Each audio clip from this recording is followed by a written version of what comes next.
ආයුබෝවන් Our Food Palace YouTube channel එකට ඔයාලව අදත් සාදරයෙන් පිළිගන්නවා. ඔන්න ඉතින් ඔයාලට ගොඩාක් දවසකින් පිස්සු වැටෙන රෙසිපි එකක් තමයි අරන් ඇවිත් තියෙන්නේ මම. ඉතින් මුලින්ම වීඩියෝ එකට යන්න කලින් ඔයාලගෙන් පුංචි ඉල්ලීමක් කරනවා. ඔයාලා මගේ වීඩියෝස් වලට කැමති නම් මගේ channel එක subscribe කරන්න අමතක කරන්න එපා. ඉතින් එහෙනම් අපි දැන් යමු වීඩියෝ එකට. මම මෙතන චිකන් ග්‍රෑම් 250ක වගේ ප්‍රමාණයක් තමයි අරගෙන තියෙන්නේ. චිකන් වල කටු නැතුව බ්‍රෙස්ට් එකෙන් අරගෙන තියෙන්නේ මම. ඉතින් මේක හොඳට සෝදලා ඊට අමතරව මම මේ චිකන් කෑලි වල පොඩි පොඩි ඉරි ඇඳ ගත්තා. මොකද 3-5 ටික හොඳට චිකන් එක ඇතුළට කෑල්ලට අල්ලගන්න ලේසි නිසා. ඉතින් ඒ වගේම තමයි මම මෙතන මේකට අරගෙන තියෙනවා සුදු ලූණු බික් 2ක්, ඒ වගේම රතු ලූණු බික් කිහිපයක්, ඉඟුරු පොඩි කෑල්ලක්, මෙතන තියෙනවා ග්‍රීන් චිලි ඊට අමතරව. ඉතින් මේ ග්‍රීන් චිලි වලින්ම තමයි මේකේ සැරට රසට මේ චිකන් එක හදාගන්න යන්නේ. ඉතින් මම දැන් මුලින්ම කරන්නේ මේ ටික සේරම හොඳට තලා ගන්නවා. මේ බලන්න මේ තලාගෙන තියෙන විදිහ තමයි හොඳට කුඩු වෙන්න පිටි වෙන්නම තලා ගත්තා.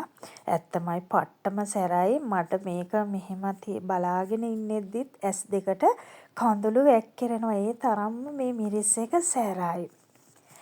ඉතින් ඔන්න දැන් මම අර චිකන් එකට තමා මේ කොටාගත්තු ලෑ ටික එකතු කරගන්නේ.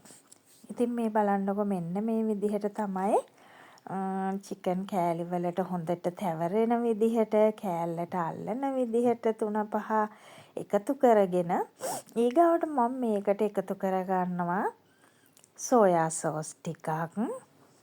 ඉතින් ඔයාලත් ගොඩාක් වැඩි කරගන්න එපා. අවශ්‍ය ප්‍රමාණයට ඇති කියලා Tamanට තේරෙනවානේ.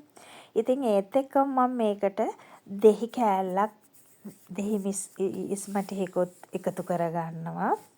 ඒ වගේම ලුණු රස අනුව ලුණු ස්වල්පෙකුත් එකතු කරගන්නවා. ඊට පස්සේ ඉතින් මේක මම හොඳට කලවම් කරගන්නවා අර 3-5 සේරම මේ චිකන් එකට අල්ලන්න.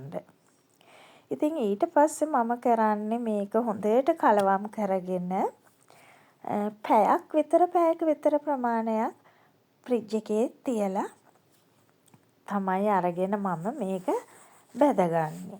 ඉතින් මේක බැද ගන්නවා කියලත් මම මහා ලොකු තෙල් ගොඩක් දාලා නෙමෙයි බැදගන්නේ.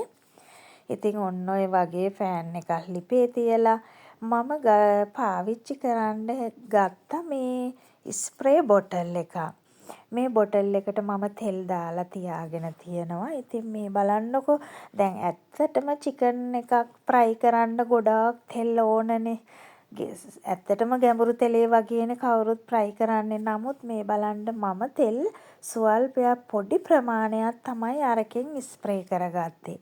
ඉතින් ඇත්තටම ඒක වටිනවා. ඒ වගේ බොටල් එකක් ඔයාලත් පාවිච්චි කරනවා නම් ස්ප්‍රේ බොටල් එකක්.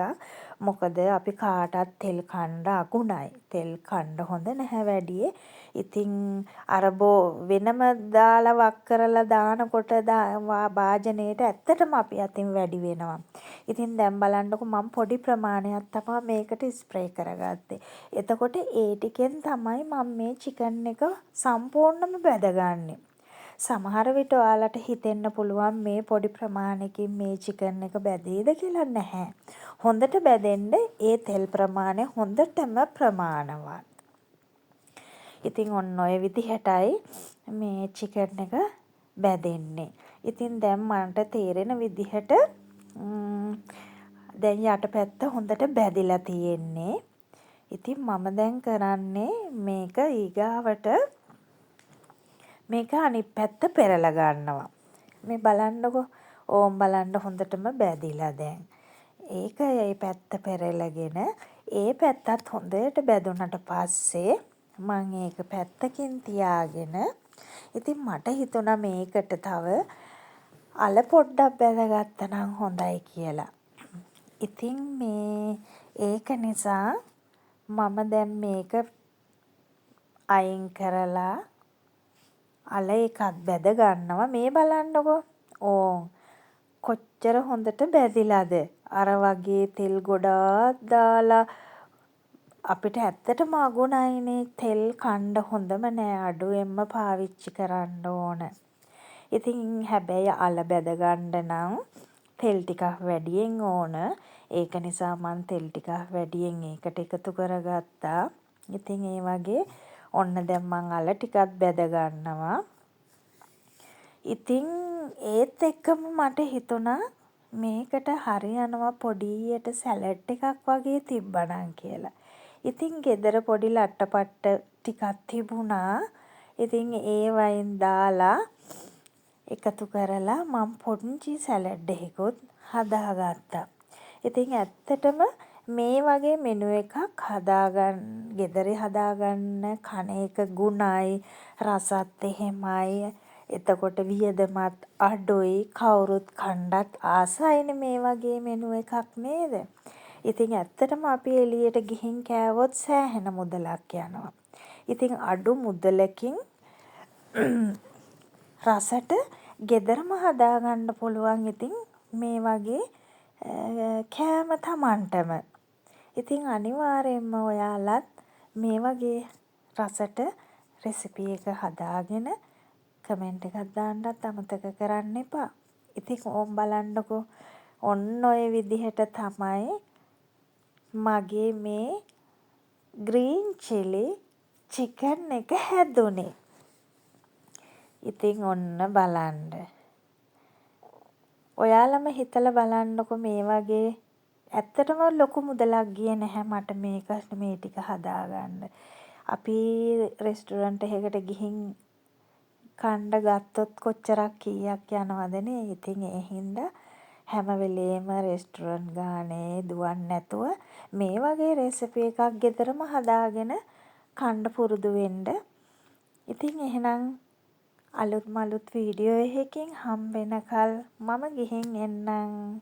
ඔයාලට සුබ දවසක්.